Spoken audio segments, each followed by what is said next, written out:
Boa noite, queridos. Boa noite a todos. Graça e paz. Amém?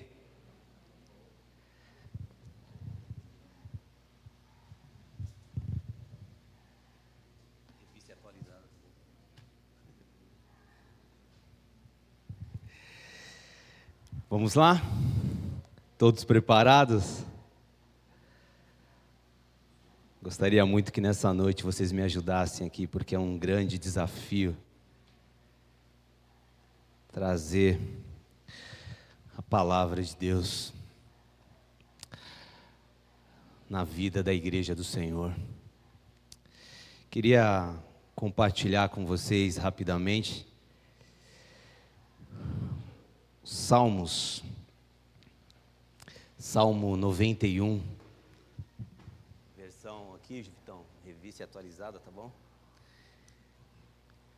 Esse salmo tem chamado muito a minha atenção nesses últimos dias, tem falado muito forte ao meu coração, e muitas coisas que têm acontecido em minha volta, e eu queria compartilhar com vocês alguns princípios que saltaram quando meditava um pouquinho nesse texto, e eu creio que são princípios que irão nos ajudar a continuar vivendo uma vida para a glória de Deus. Salmo 91, versículo 1, vai dizer assim: o que habita no esconderijo do Altíssimo e descansa à sombra do Onipotente. Versículo 2, diz ao Senhor, meu refúgio e meu baluarte, Deus meu em quem confio. Só até aqui por enquanto. Queria meditar um pouco nesses dois versículos a princípio. É interessante que ontem eu assisti a um noticiário, e a moça que estava sendo entrevistada na rua, ela estava com uma camisa estampada na frente, o versículo 2 do Salmo 91. Este salmo é um dos mais lidos, talvez juntamente com o Salmo 23, talvez é a impressão que eu tenha, posso estar enganado, e a maior parte das pessoas, a maior parte delas, usam esse salmo como algo místico, não é verdade? Às vezes você entra dentro de um táxi, dentro de um Uber, por exemplo, e está lá uma Bíblia pequenininha, com o salmo, a Bíblia aberta, com o Salmo 91 aberto, não é verdade? Às vezes você chega na casa de uma pessoa, e ali na estante ali, está lá a Bíblia aberta, com o Salmo 91, não é verdade? Outras vezes são quadros, né? Estampados ali, colocados ali na parede, com o Salmo 91. E quando muitas das vezes perguntamos o motivo pela qual a Bíblia está aberta no Salmo 91, a maior parte das pessoas, elas usam este salmo como algo místico. E elas acham que abrindo, deixando essa página da Bíblia aberta, esse salmo ali exposto, vai expulsar os demônios, os mal olhados, não é assim? E por aí e vai. É muito comum, mas é muito comum mesmo, nós encontrarmos em alguns lugares o Salmo 91 ali estampado, mas com esse intuito, não é verdade? Como se fosse ali um amuleto, né? Algo místico. Mas quando nós meditamos um pouquinho na história dos Salmos, a gente vai perceber que esse aqui é um dos salmos que a gente costuma dizer que é um salmo órfão. A gente não sabe quem foi que o escreveu, e a gente também não sabe a data que ele foi escrito. Alguns estudiosos, doutores do judaísmo, atribuem esse salmo a Moisés, justamente porque está ali ao lado do Salmo 90, e que, segundo eles, algumas particularidades aqui têm a ver com a forma que Moisés escreveu o seu salmo. Outros, principalmente aqueles que traduziram aqui o Antigo Testamento para o Novo, a Septuaginta, eles vão dizer que esse salmo tem tudo a ver com Davi, mas seja lá como for, a gente não pode aqui, eu particularmente não vou aqui cravar quem foi que o escreveu. Para mim, realmente, o autor aqui, ele é desconhecido. Então, o Salmo 91, ninguém sabe a sua autoria. Entendo que dentro aqui desse Salmo, nós podemos tirar alguns princípios muito, mas muito valiosos para as nossas vidas. Entendo que algumas coisas que aqui está, entendo que não é para mim. Foi escrito para um determinado tempo, para um determinado povo ou uma pessoa. Então eu entendo que algumas promessas que aqui está, nós não podemos, isso é minha opinião, nós não podemos levar aqui de uma forma literal. Porque nós vamos perceber aqui, depois que quando começarmos a ler, que pessoas ficam doentes, pessoas sofrem violências, pessoas cristãs de verdade, não é verdade? Mas aí a gente, se assim Deus permitir, me ajudar aqui, nós iremos chegar até lá. Então, nós percebemos claramente, ao ler esse texto, que me parece que o autor, ele estava no deserto, porque algumas palavras aqui que ele usa e alguns costumes têm a ver com aqueles que têm conhecimento do deserto. Aqueles que estavam passando pelo deserto, aquele que conhece os caminhos do deserto, o calor, o frio do deserto, as armadilhas do deserto. E é muito interessante, porque para nós isso é uma novidade. Afinal de contas, nós vivemos na cidade, com ar-condicionado, com ventiladores, enfim. Mas podemos tirar princípios, lições valiosíssimas desse salmo, para um viver bem, quando entendemos o que o salmista está querendo nos dizer. Então, a primeira coisa que me salta ao coração, quando eu comecei a ler e a meditar um pouco nesse salmo, está justamente no versículo 1. O autor, ele vai dizer assim: o que habita no esconderijo do Altíssimo e descansa à sombra do Onipotente. Essa palavra habitar é que me chama muito a atenção. Aquele que habita, aquele que mora, aquele que ocupa o espaço, que faz desse Deus, desse Altíssimo, a sua habitação. Pensar em um lugar que você está habitando diariamente e não de vez em quando. Habitar aqui no hebraico significa permanecer. Ou seja, não é aquela busca de vez em quando, ou quando precisamos. A palavra aqui direciona para aquele que persevera no lugar onde habita, independente das situações.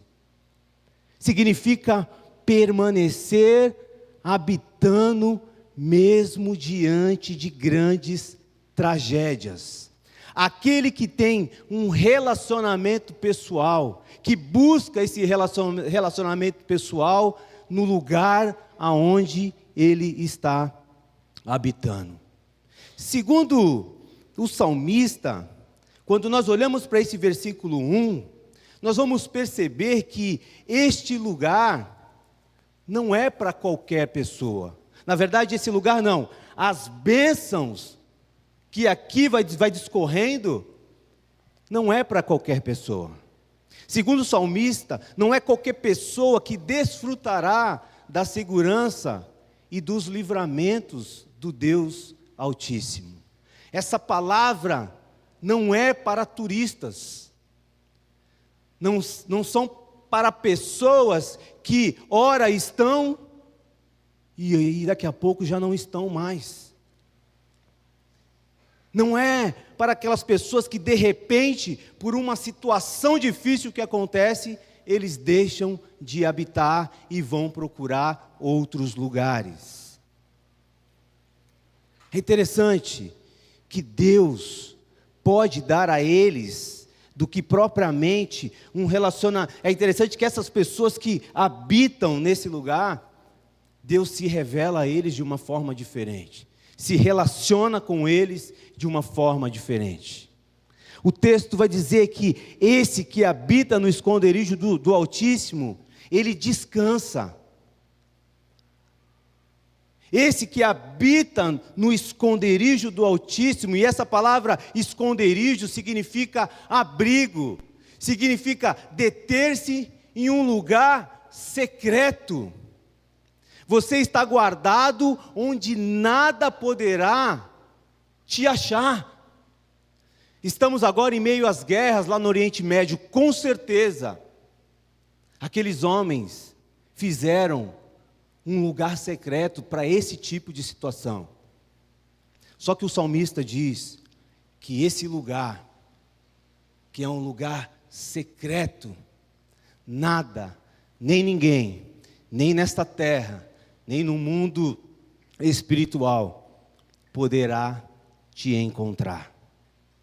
Aqui nesse lugar secreto, aqueles que se escondem ali são invisíveis aos olhos do mal. Refúgio geralmente é lugar de descanso. E nesse lugar você jamais ficará exposto a qualquer tipo de situação. Então, habitar no esconderijo do Altíssimo significa estar seguro aos olhos do Pai. Não é lindo isso?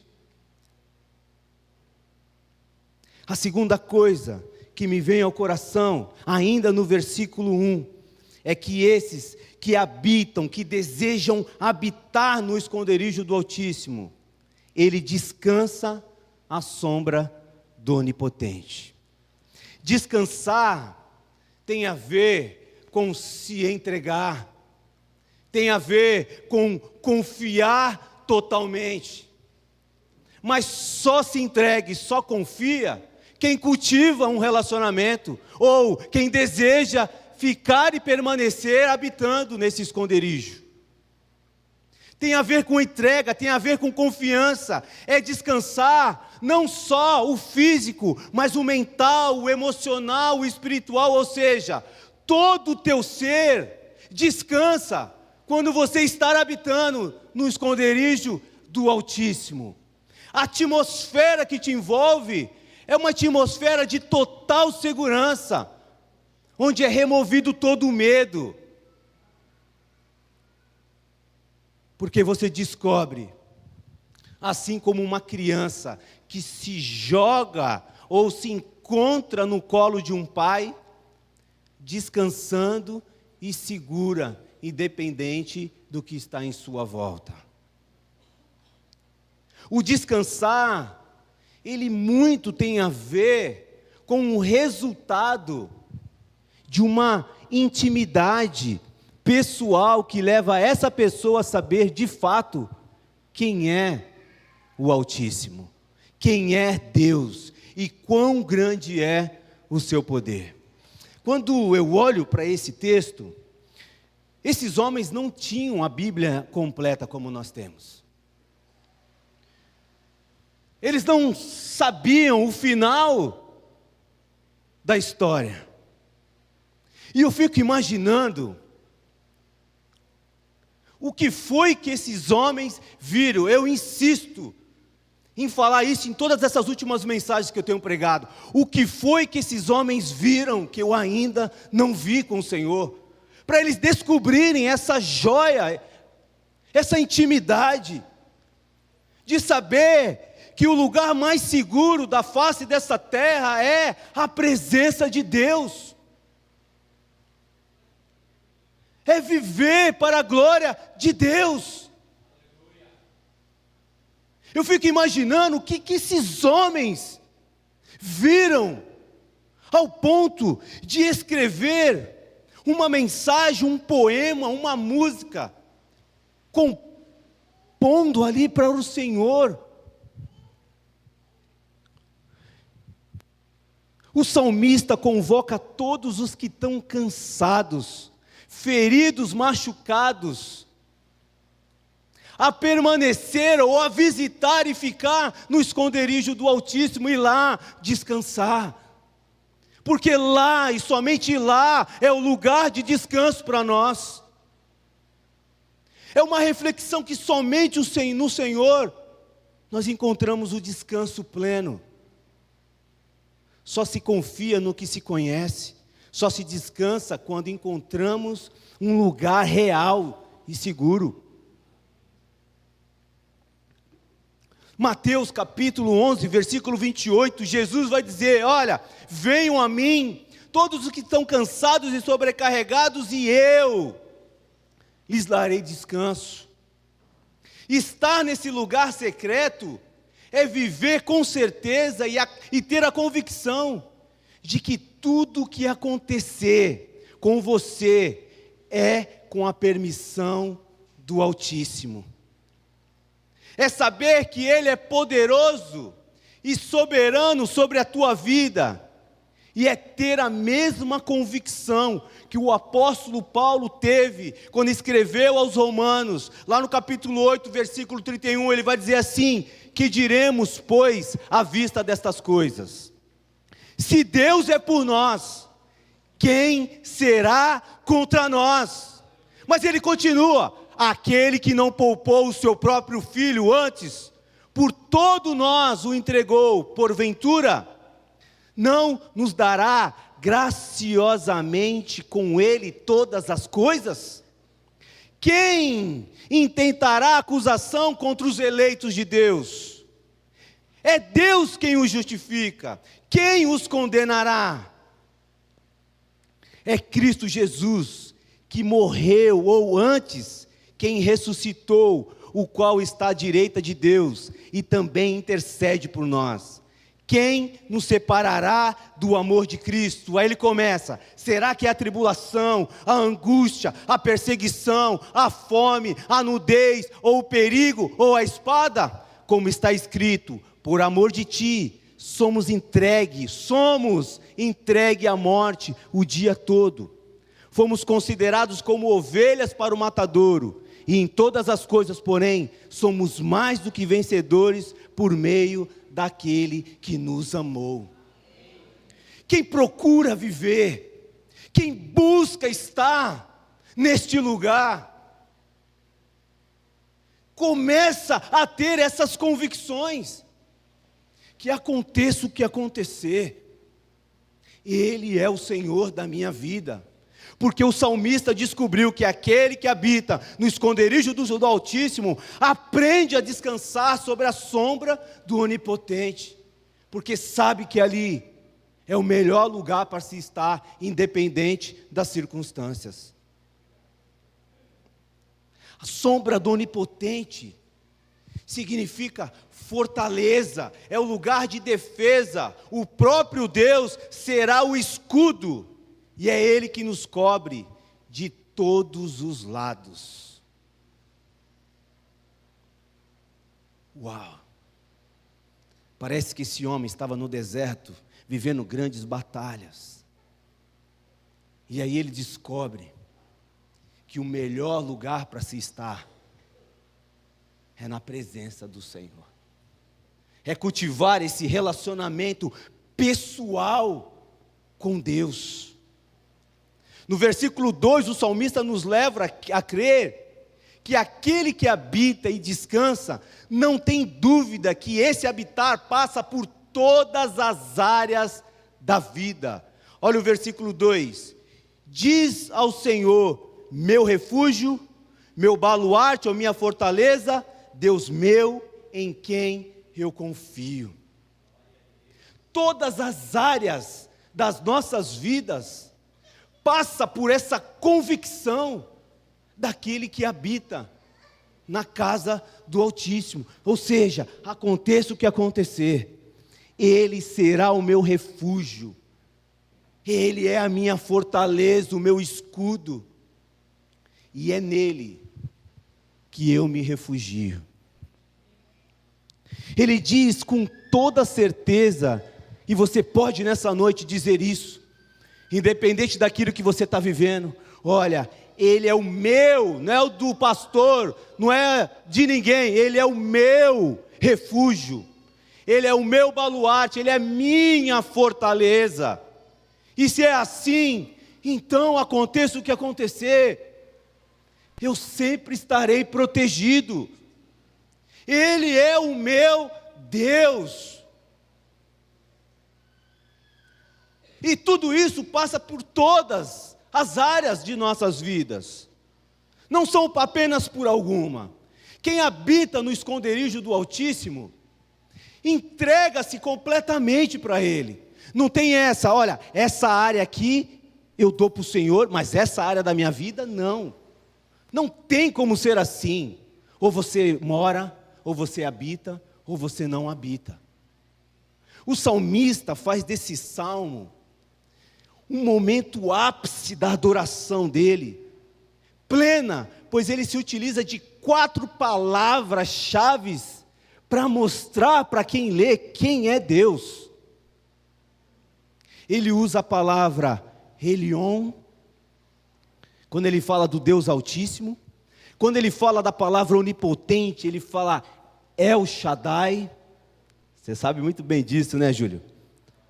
El Shaddai. Quando ele usa a palavra Senhor, ele está dizendo Yahué, ou seja, Jeová. E quando ele fala Deus meu, Elohim, olha que lindo que é isso. Ele se utiliza de 4 palavras nesse poema, para engrandecer, para deixar tudo mais belo, porque o coração desse homem, ele palpitava por amor a esse Deus. Ele poderia ter escrito essa palavra com uma só palavra, Elohim, Elohim, Elohim, Elohim, mas não, ele diversifica, porque ele está maravilhado com a beleza desse Deus maravilhoso. E é assim, querido, que os nossos corações precisam palpitar diariamente. Amor, alegria, prazer de estar aqui na presença de Deus. Nada é mais importante nessa vida do que viver para a honra e glória de Deus. Nada é comparável. A manifestação desse poder, essa busca por um relacionamento pessoal e saber que amanhã Ele vai se revelar de uma forma diferente do que se revelou hoje para você. O salmista que ele capricha quando ele escreve esse poema, esse salmo. Que coisa mais linda! Essas palavras que saltam ao coração dos seus leitores. E essa primeira parte do salmo nos mostra que se nós buscarmos, cultivarmos esse relacionamento pessoal com Ele, nós entraremos e viveremos, porque é lá que nós queremos viver, nessa morada, nesse lugar secreto, que com certeza sim nos livra de todo mal. A segunda parte desse salmo, que vai do versículo 13 ao 13, vai nos trazer as promessas que, na minha opinião, é para aquele período ali, para aquele momento, na qual o salmista estava sendo inspirado por Deus a escrever. E como entender essa promessa de forma correta? É muito fácil entendermos esse salmo, na minha opinião, de forma errada. Principalmente se formos para o centro desse salmo. Se nós nos colocarmos no centro desse salmo. Porque e se eu te disser que esse salmo não foi escrito nem para mim e nem para você? Se eu te disser que esse salmo foi escrito apontando única e exclusivamente para Jesus Cristo,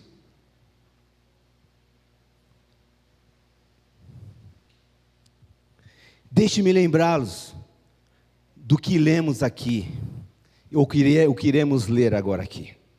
Versículo 3 em diante até o 13, vai dizer assim: pois Ele te livrará do laço do passarinheiro e da peste perniciosa. Cobrir-te-á com as suas penas, sobre suas asas estará seguro. A sua verdade é pavês e escudo. Não te assustará do terror noturno, nem da seta que voa de dia, nem da peste que se propaga nas trevas, nem da mortandade que assola ao meio-dia. Cai 1000 ao teu lado e 10.000 à tua direita, e tu não serás atingido. Somente com os teus olhos contemplarás e verás o castigo dos ímpios. Pois disseste: o Senhor é meu refúgio, fizeste do Altíssimo a tua morada. Nenhum mal te sucederá, praga nenhuma chegará à tua tenda, porque aos seus anjos dará ordem a teu respeito, para que te guarde em todos os teus caminhos. Eles te sustentarão nas suas mãos, para não tropeçares em alguma pedra. Pisarás o leão e a áspides, calcarás aos pés o leãozinho e a serpente. Quando nós lemos esses versículos, qual é a ideia que te passa na mente? A ideia é que aqueles que habitam no esconderijo do Altíssimo e descansam sobre a sombra do Onipotente, nada de mal acontecerá com você, não é isso? Pestes, doenças, violência, não é isso? Quando a gente pega o texto e se coloca no centro do texto, a gente começa a pensar que nada, mas nada mesmo acontecerá de ruim no texto. Mas como explicar tantas tragédias? Como explicar tantas mortes oriundas de doenças, então? Pessoas que são cristãos de verdade. E aí parece que dá um nó na nossa cabeça, não é verdade? Quando pegamos um texto como esse. Tiramos com certeza, por isso que eu falei no começo, alguns princípios valiosíssimos, como esse, por exemplo, de viver para a glória de Deus.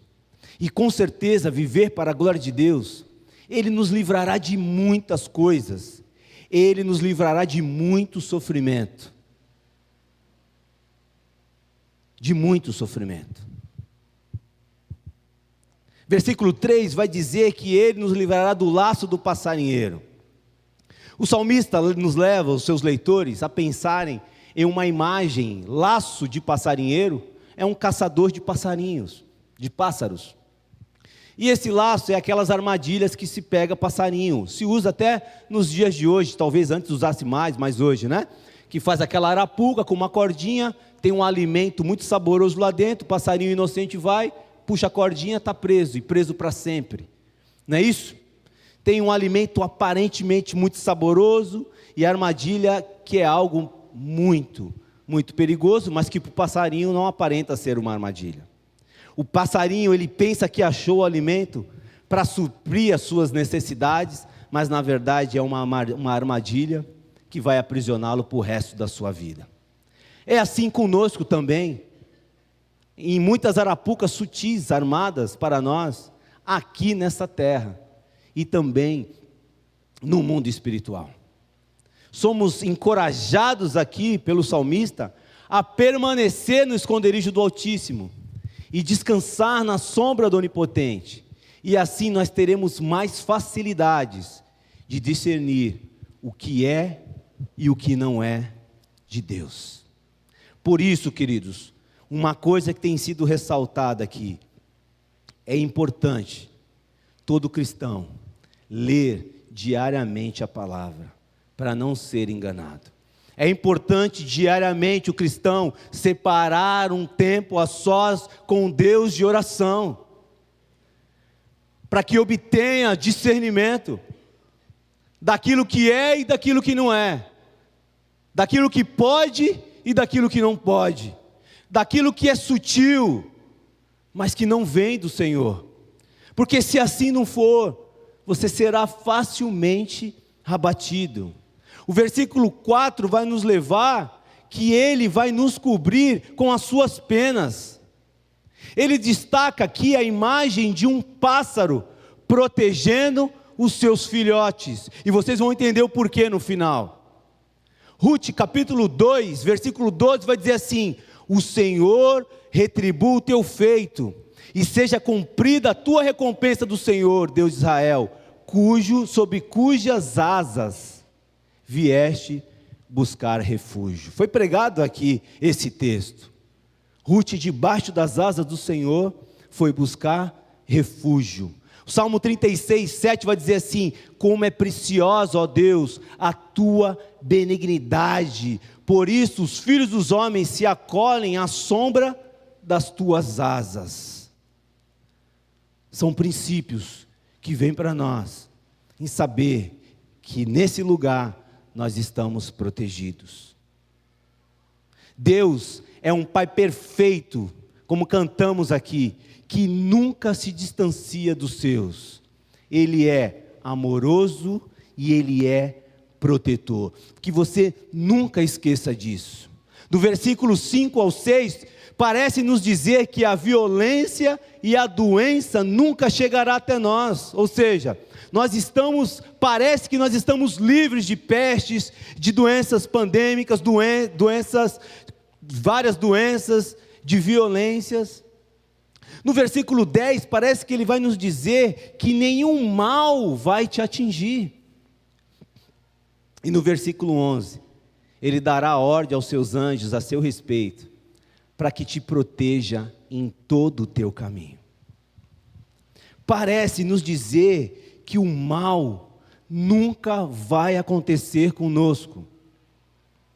Que o mal só vai acontecer com os outros, mas comigo não.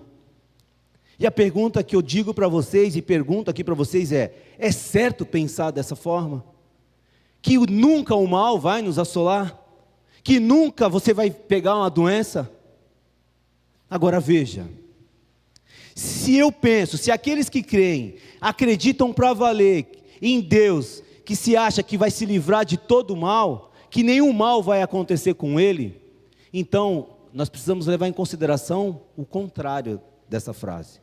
Porque se eu penso que eu nunca vou ficar doente, se eu penso que nenhum mal vai me acontecer, se eu ficar doente e se o mal me acontecer, o que eu vou pensar? Ou que a minha fé, na verdade, ou que eu não tenho fé, ou que Deus não existe. Por isso é perigoso pegar esse salmo e aplicar de uma forma literal na minha vida. Porque o que Satanás quer é que você pense dessa forma.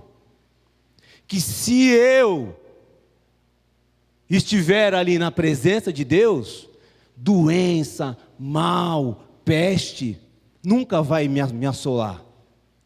Sofrimento nenhum vai acontecer comigo. Mas a Bíblia explica a Bíblia. Um texto explica outro texto. Você não vai encontrar nenhuma contradição, desde Gênesis a Apocalipse nas Escrituras. Um texto corrobora com o outro, explica o outro, e assim vai. Porque se eu pensar que eu estando em Deus, eu nunca vou ficar doente, que eu nunca vou ter nenhum tipo de sofrimento, o que eu faço então com a vida de Jó?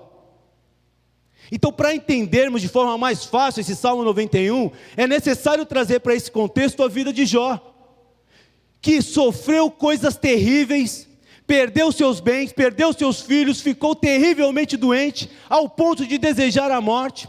Jó recebe 3 amigos, e esses 3 amigos têm esse mesmo pensamento: Jó, você está passando por isso porque você está em pecado. Jó, você está sofrendo porque você precisa se arrepender. Mas o texto vai dizer que Jó era um homem íntegro, reto e temente a Deus. Então, nós não devemos pensar que se algo ruim, ou muito ruim acontecer conosco, é porque nós não estamos crendo de forma certa, ou porque tem algo errado em mim, ou porque Deus me abandonou. Não, nós não devemos pensar dessa forma. Jamais. Porque o que Satanás mais quer é embutir essas mentiras na mente de todo cristão. Olha, eu sou dizimista, eu vou para a igreja todo domingo, eu oro toda quarta-feira, eu oro todo dia. Por que, Deus, eu estou assim? E aquele está assado. Você começa a questionar Deus. Você começa a permitir que Satanás comece a colocar, desculpa a redundância aqui, colocar coisas na sua mente. Em Lucas capítulo 9, versículo 11, Jesus ele foi levado para o deserto. Põe esse para a gente ler junto aqui. Você está rápido, hein, rapaz? Lucas capítulo 9, desculpa, Lucas capítulo 4, versículo 9 e 11. Então, o levou a Jerusalém. Isso aqui põe um pouquinho antes, Vitor, por favor.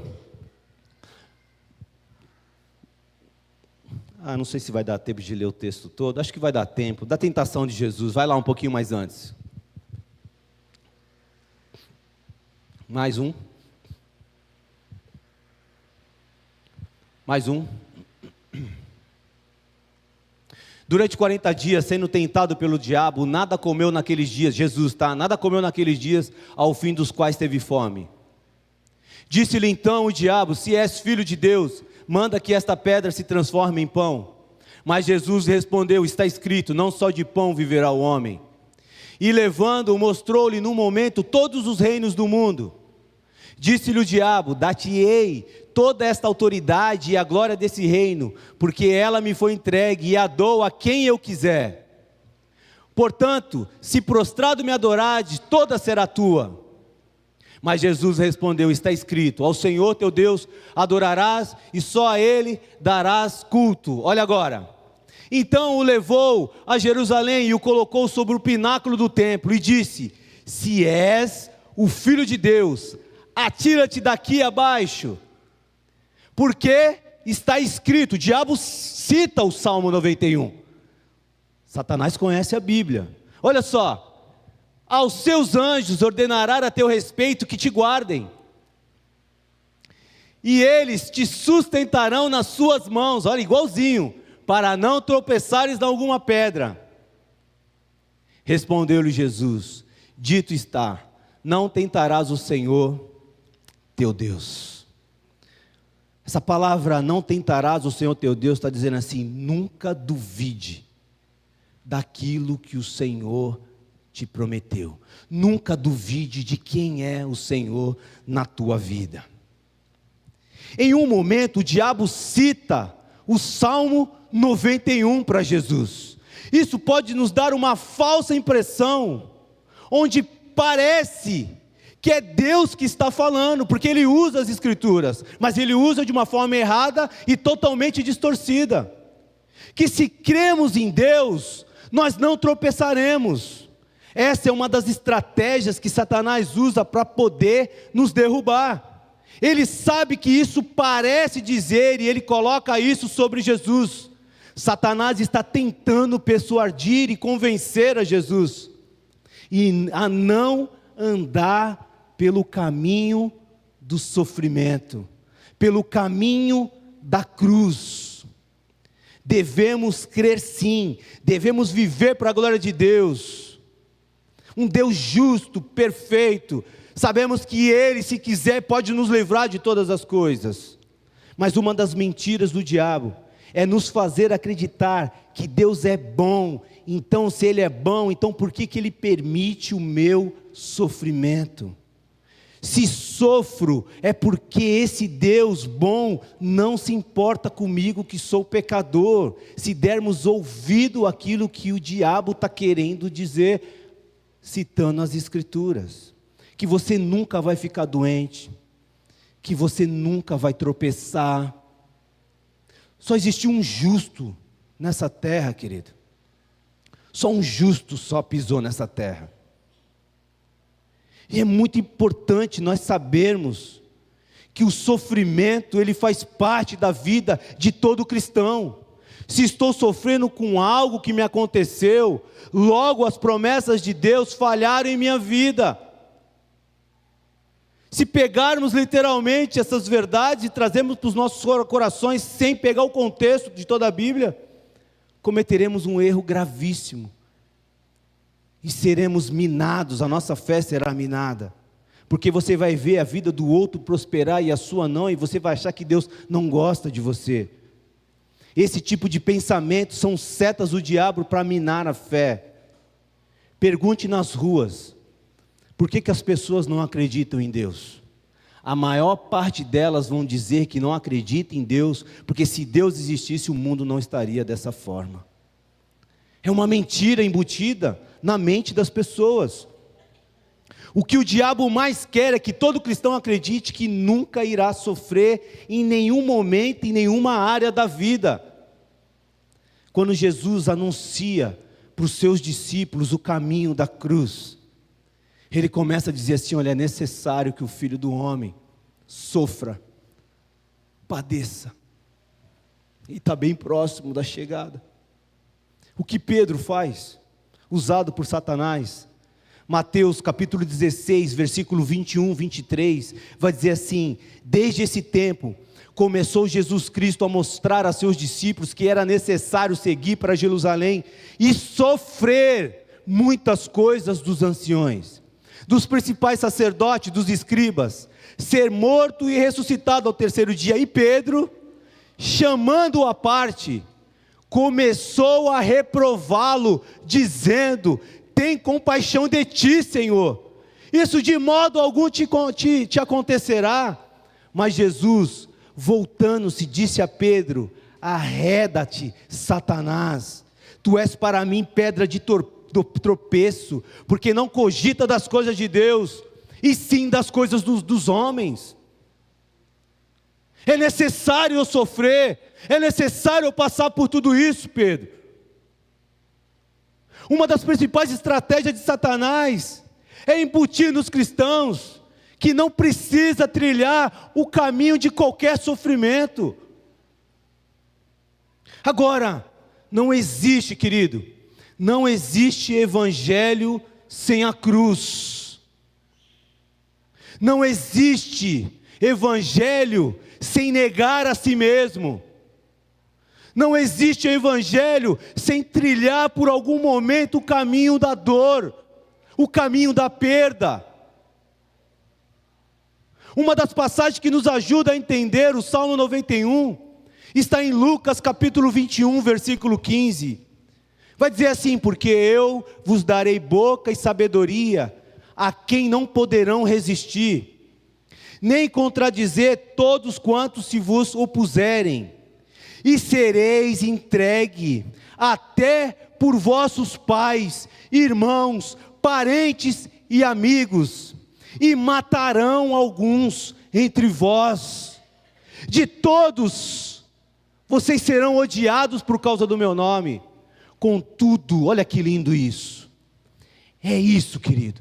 Contudo, passando tudo isso, não se perderá um só fio de cabelo da vossa cabeça.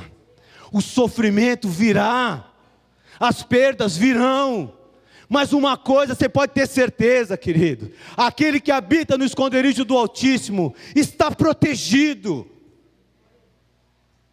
Está protegido. E é na vossa perseverança que ganhareis a vossa alma. O que ele está dizendo é que vocês passarão tempos difíceis, mas eu os manterei seguro, diz o Senhor. Nenhum fio da sua cabeça se perderá. Alguns de vocês morrerão, e eu os manterei salvo. Se você ama algo mais do que Deus, esse algo te dominará. Pode ser coisas boas, filhos, cônjuge. Se você ama mais o dinheiro, mais do que a Deus, se você ama muito uma coisa, você não terá sua própria vida, porque estas coisas começarão a ocupar um lugar em seu coração de governo, porque se tornou essencial para você viver e viver bem, ou seja, se tornou uma primazia em sua vida. Logo, quando você ver essas coisas sendo ameaçadas, quando vocês perderem essas coisas, vocês vão se entristecer demais, sentirá que é um desastre aconteceu, e você vai perder a sua identidade, porque você não vai mais encontrar sentido para poder viver, porque o seu coração está em coisas, e coisas que não são eternas. O que o Salmo nos ensina é que mesmo diante de situações, circunstâncias difíceis, diante do sofrimento, existe um lugar de descanso. Existe um esconderijo onde lá podemos esperar com paciência tudo passar. E nessa espera Esse tempo é que nos aproxima mais do Senhor, e aprendemos mais um relacionamento, ou seja, aprendemos mais quem Ele é. Então, em vez de se refugiar, muitas das vezes, dentro de você mesmo, com as suas mazelas, em vez de você se refugiar em qualquer vício, com vício como álcool, drogas, pornografia, quando você perder algo, coisas, o salmista vai nos ensinar que existe um lugar certo para se refugiar, que é debaixo da sombra do Onipotente. O salmista nos ensina que existe uma sombra que nos protege e traz refrigério para a nossa alma. Ele está usando uma figura de um deserto, num calor muito forte, quando alguém encontra uma sombra de uma árvore. Lá existe refrigério, descanso, para uma caminhada difícil. Torna a dizer, você é um odre no processo para receber o algo novo de Deus. E no versículo 14 e 16, o salmista vai dizer assim: porque a mim se apegou com amor, e eu o livrarei, pô-lo-ei a salvo, porque conhece o meu nome. Ele me invocará, e eu lhe responderei. Na sua angústia eu estarei com ele, livrá-lo-ei e o glorificarei. Saciá-lo-ei com longevidade, e lhe mostrarei a minha salvação. É uma afirmação direta de Deus sobre o real propósito da vida. É impossível não olhar para esse texto e não ser levado para a vida de Jesus Cristo, porque até o diabo fez isso. Eu acho que os escritores do Antigo Testamento pensaram que eles estariam ali, que Deus estaria ali somente espiritualmente ali com eles. Mas nós hoje sabemos que Ele veio e veio para ficar. Ele veio para ficar conosco em todo o tempo, ainda que seja na adversidade. Como o Ricardinho ministrou aqui e cantou, Ele abriu mão da sua glória. O Deus Todo-Poderoso escolheu se tornar carne, habitar entre nós e se tornar servo. Ele se tornou humano, o Deus imortal se tornou mortal, o Deus invulnerável se tornou vulnerável. E nós somos a única religião que crê no Deus que experienciou todas as nossas dificuldades.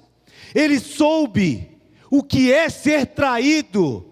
Quantos já foram traídos aqui? Não precisa levantar a mão. Ele soube o que é ser traído. Ele soube o que é ser humilhado. Ele soube o que é ser caluniado. Ele soube o que é ser injustiçado. Ele soube o que é apanhar e não abrir sequer a boca. Ele soube o significado real de uma ovelha que é levado para o matadouro sem abrir a boca. Ele sentiu dor, machucou. Ele sentiu dor do desprezo das pessoas, conheceu a tortura, provou a morte, e morte de cruz, foi envergonhado em plena praça pública.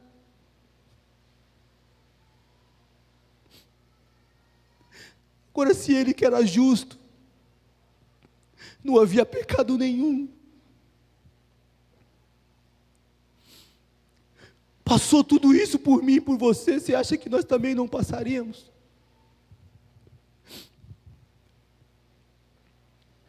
E no momento crucial da sua vida, ele ainda diz: Pai, perdoa, porque eles não sabem o que fazem. Então o Salmo vai nos ensinar a lidar com os problemas dentro do propósito de Deus para as nossas vidas. Ele está comigo no sofrimento e sabe exatamente o que eu estou sentindo. Ele sabe exatamente o que você está sentindo nessa noite, porque Ele já passou por isso. E passou para mostrar para mim e para você que é possível vencer. Porque Ele venceu por nós. Vão ter momentos difíceis. Momentos de fracasso, querido. Faz parte da caminhada. Mas o mais importante diante desses momentos de doença, de enfermidade, é que você continue habitando no esconderijo do Altíssimo e não saia de lá por nada. Porque existe algo à tua espera lá na frente. Ele está comigo, contigo no sofrimento. Mas Ele também fala sobre o resgate. Eu os resgatarei. O retrato aqui é de um grande pássaro que protege os seus filhotinhos debaixo de suas asas. Volto lá para o começo dos versículos do Salmo. Um outro lugar que Deus fala sobre isso é em Êxodo capítulo 19, versículo 4. Ele vai dizer assim: viste o que fiz com os egípcios, aos egípcios, e como vos carreguei sobre as asas de águia, e vos trouxe a mim. O que Deus está dizendo é que os salvou pela graça e não pelas obras. Como um pássaro que pega seus filhotinhos debaixo das asas e leva para um outro lugar. Jesus em Lucas capítulo 13, versículo 34 vai dizer assim: ó Jerusalém, Jerusalém, que mata os profetas e apedreja os que a ti são enviados. Quantas vezes eu quis ajuntar os teus filhos como a galinha junta a sua ninhada debaixo das asas, e vós não quisestes.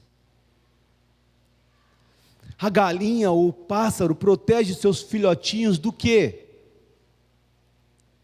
Protege os seus filhotinhos dos predadores. Protege os seus filhotinhos das chuvas de pedra, de granizo. Protege os seus filhotinhos de qualquer ameaça. Mais do que qualquer tipo de ameaça. Mas de que tipo de proteção Jesus se refere aqui no texto de Lucas, além do julgamento em Jerusalém? Existe um documentário que mostra que uma mãe pássaro, para proteger os seus filhotes de um grande incêndio, ela os coloca debaixo das suas asas. Após o incêndio passar, encontraram essa mãe morta, queimada, e para a surpresa de quem a encontrou, debaixo das suas asas, existiam filhotinhos vivos, por causa da proteção das suas asas, de sua mãe, que serviu de escudo para esses filhotes. A figura que o salmista desenha é exatamente essa. Uma morte substitutiva, que chamamos de expiação substitutiva, querido. O que Jesus está dizendo é que se você crê que Ele é o Filho de Deus, todo julgamento virá sobre Ele. Já veio, na verdade. Eu vou levar sobre mim o que mais te machuca, que é o pecado. Eu vim pagar o preço, a dívida, que vocês jamais poderiam pagar. Eu quero libertar vocês de uma vez por todas. O Evangelho nos mostra exatamente isso. Eu posso ter uma doença, e isso me machuca, é verdade, isso traz dor, é verdade, e isso pode me matar, é verdade. Mas a única doença que pode me matar eternamente é o pecado, querido.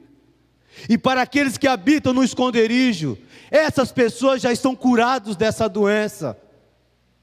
Porque o que Jesus fez foi a morte substitutiva por mim e por você. Sobre as asas do nosso Deus eu encontro um abrigo seguro e a certeza de salvação, porque todo julgamento caiu sobre ele, para que todo que nele crê tenha a vida eterna. No céu, querido, Jesus viu pessoas egoístas, orgulhosas, traidoras, que iriam trair. Enxergou também pessoas zombadoras. E no maior ato de amor, ele decidiu vir a este mundo, por causa de mim e de você. E tudo veio sobre ele no caminho e na cruz do Calvário. O que me impressiona e traz um grande ensinamento para a minha vida, é que diante de situações difíceis, nós não devemos murmurar.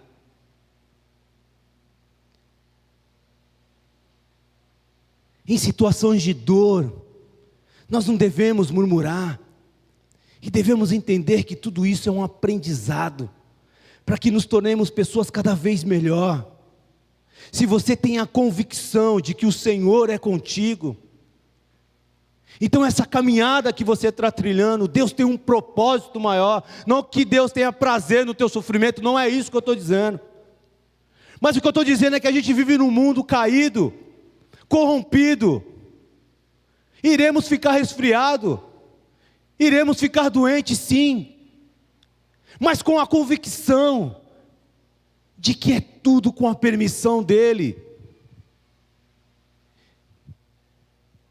Se Ele passou tudo que passou por mim, o desejo que vem no meu coração é também: Senhor, me dá uma oportunidade também para passar pelo Senhor, pelo amor que o Senhor me mostrou.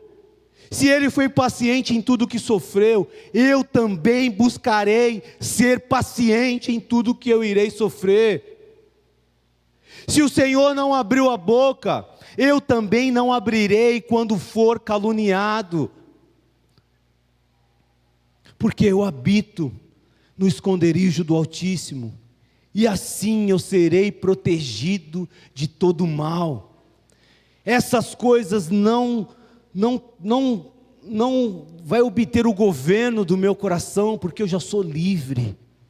O ódio, o rancor, a amargura, isso já não cabe mais dentro de mim, porque eu sou livre, porque eu estou protegido.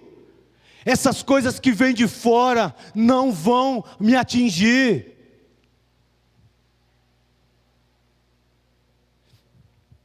Se Ele perdoou quem procurou fazer mal, eu também vou perdoar agora e não deixar para amanhã, porque Ele passou tudo isso que passou por mim.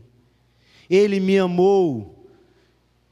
Se Ele amou todas essas pessoas, eu também vou orar e buscar amar os meus inimigos. Porque minha luta não é contra a carne, não é contra sangue, mas é contra principados e potestades. É contra o diabo que lança setas dizendo não vai, porque a palavra de Deus diz isso. Não, a palavra de Deus está aqui. É alimento para as nossas almas, lâmpada para os nossos pés e luz para os nossos caminhos. Se Ele se entregou por completo ao Pai, eu também vou me entregar. E se Ele venceu o mundo por mim, significa que eu posso vencer todo tipo de situações difíceis, contrárias à minha vontade. Já não sou mais escravo do pecado. Ele me libertou. Ele me livrou de todo o mal. E entendo que todo sofrimento que passar, se não for amando de Deus, é com a permissão de Deus, para trazer crescimento, amadurecimento e principalmente um relacionamento que me tornará cada vez mais parecido com Jesus. Se Ele aguentou firme toda a agonia, eu também vou aguentar firme tudo que estou passando, sem retroceder, sem querer sair do esconderijo do Altíssimo. Se um dia, querido, Ele foi ajudado, quando Ele caiu ali com a cruz, o Senhor também tem colocado pessoas para poder te ajudar a seguir essa caminhada. Agora, quantos aqui desejam, nessa noite, viver essa verdade, habitar custe o que custar, e não sair dessa habitação do esconderijo do Altíssimo? Que entenderam que essa maratona da vida cristã também inclui sofrimento, perdas, desapontamentos, porque existe um propósito de Deus forjar cada vez mais o nosso caráter. Deus vai proporcionar caminhos muitas das vezes de dor, mas Ele proporciona o caminho de dor, mas está com você, Ele te sustentando, dizendo: filho, continua, não para, continua. Algumas pessoas mais, outras pessoas menos, mas esse caminho é inevitável para nós. Nosso Deus é um Deus de amor. Então esse salmo, ele não serve para qualquer pessoa. É para aqueles que habitam, que creem em Jesus como o único e suficiente Salvador da vida. É desfrutar da segurança que habitamos em um lugar onde a presença de Deus é real. E essa presença me traz a segurança de que se Ele fizer, Ele é Deus. E que se Ele não fizer, Ele vai continuar sendo o meu Deus. Amém, queridos? Vamos orar? Fecha teus olhos.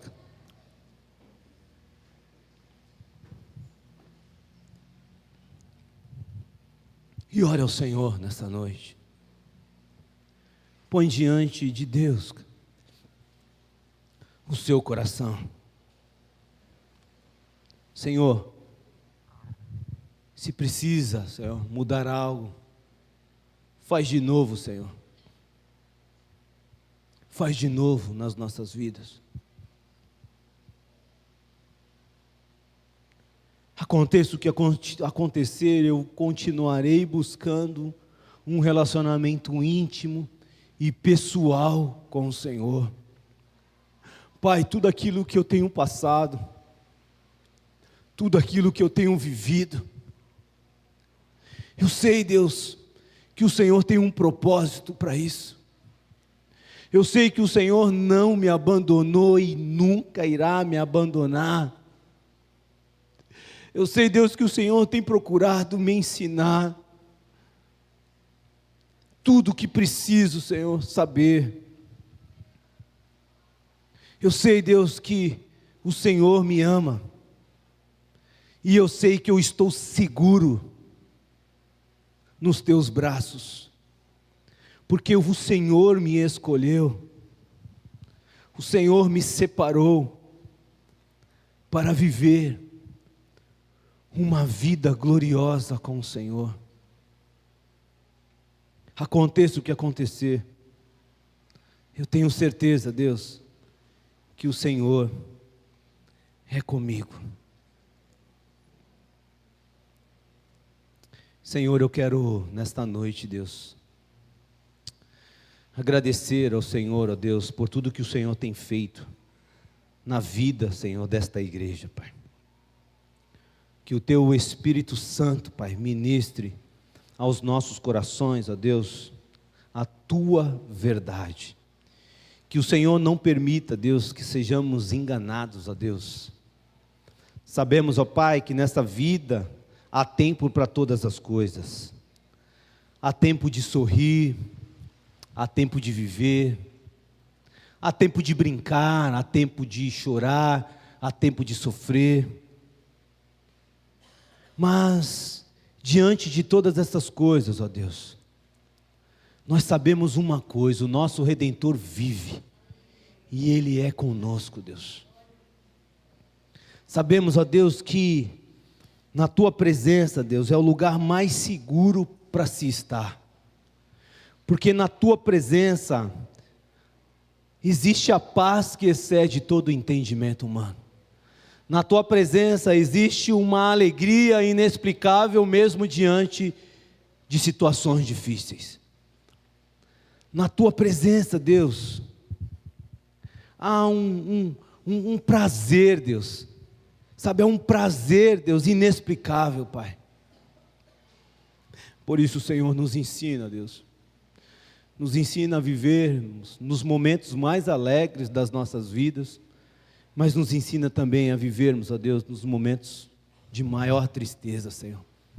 Sabendo, Deus, que nessa vida, a maior parte dos teus profetas e a maior parte dos teus discípulos, ó Pai, tiveram, Senhor, dias de muitas dificuldades.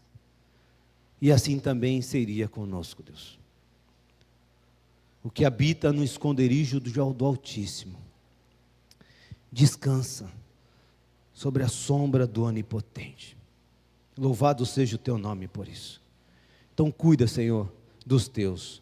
Supre, Pai, todas as necessidades. É o que nós oramos aqui nesta noite, em nome de Jesus, Pai. Amém e amém, queridos. Que Deus abençoe a vida de todos vocês, viu? Tenham uma ótima semana, habitando aí, desejando habitar no esconderijo do Altíssimo.